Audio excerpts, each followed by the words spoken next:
આજે આપણે કાચી કેરીનું ઇસ્ટર્ન ખાટું અથાણું બનાવીશું. એના માટે મેં 2 કાચી કેરી લીધી, ધોઈ અને લૂછી કાઢી. હવે એને આપણે છોલી કાઢીએ. આ રીતના ઉપરથી આપણે નાકું કાપી નાખીશું અને પછી ઉપરની છાલ આ રીતના કાઢી નાખીશું.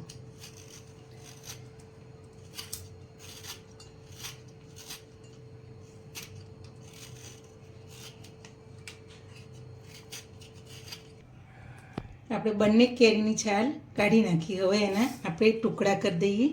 તમે લાંબા પણ કરી શકો અને ચોરસ પણ કરી શકો.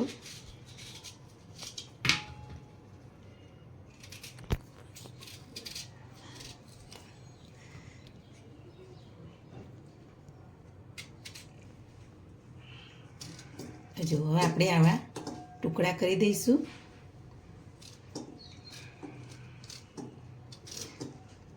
આપણે ઇસ્ટર્ન અથાણું બનાવવાનું છે એટલે થોડી પીળાશ પડતી કેરી હોય તો પણ ચાલે. આ તાજું તાજું ખાવા માટે બનાવીએ.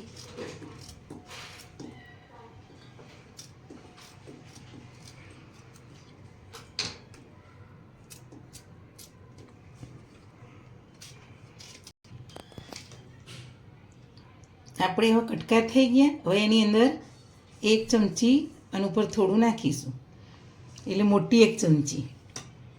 1 ચમચી મીઠું નાખીશું અને આ રીતના આપણે કેરીના કટકામાં નાખીને પછી ઉછાળી દેવાનું.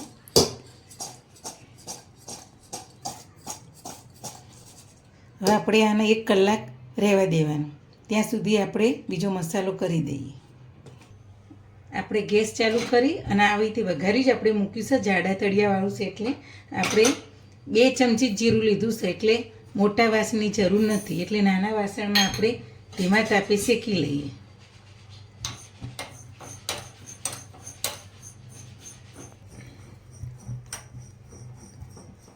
જો આપણું હવે આ જીરું શેકાઈ જવા આવ્યું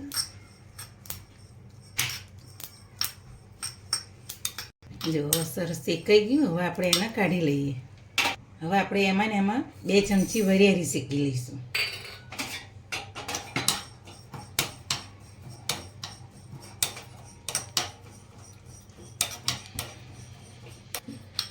આપણે વરિયાળીના જીરા જેટલું નથી શેકવાની, એટલે આપણે ગરમ છે એટલે એની અંદર વરિયાળી રીતના. હવે ગેસ બંધ કરી દઈશું.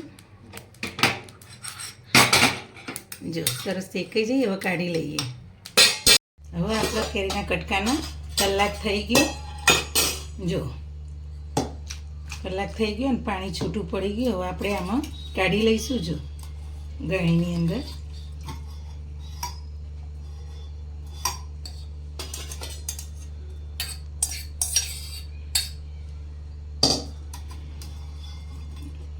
આપણે હવે 10 મિનિટ આ રીતના પાણી નીતરવા દઈશું અને પછી અથાણું બનાવીએ.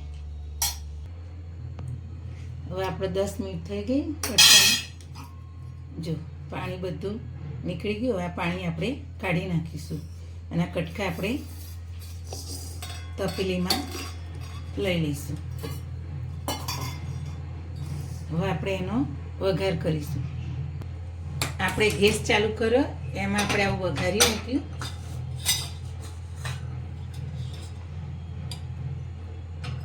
ત્રણ ચમચી જેવું આપણે તેલ લઈશું. તમે સરસ્યું પણ લઈ શકો. મેં સિંગ તેલ લીધું છે. આપણું તેલ ગરમ થઈ ગયું. ગેસ બંધ કરી દઈશું. જો આ રીતના આપણે જોઈ લેવાનું. હિંગ ઉપર આવી જાય એટલે તેલ ગરમ થઈ ગયું. આટલું જ આપણે ગરમ કરી અને ઠંડુ થવા દેવાનું.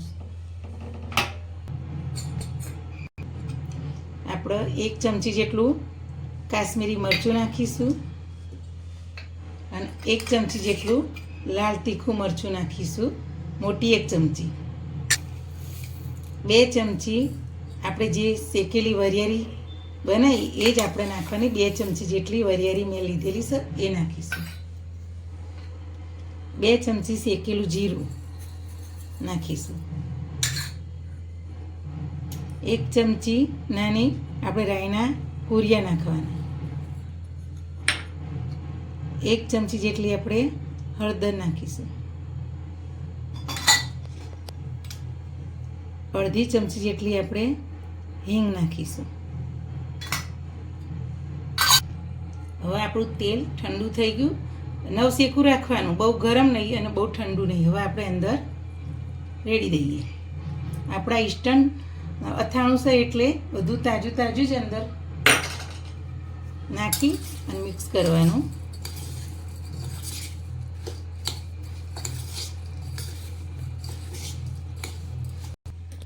હવે આપણું ઇન્સ્ટન્ટ અથાણું ખાટું તૈયાર થઈ ગયું.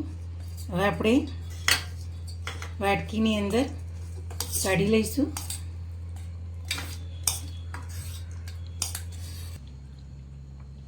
આપણું ઇન્સ્ટન્ટ અથાણું તૈયાર થઈ ગયું. સરસ. મારી આવી નવી નવી વાનગી જોવા મારી ચેનલને શેર કરજો, લાઈક કરજો, સબસ્ક્રાઈબ કરજો.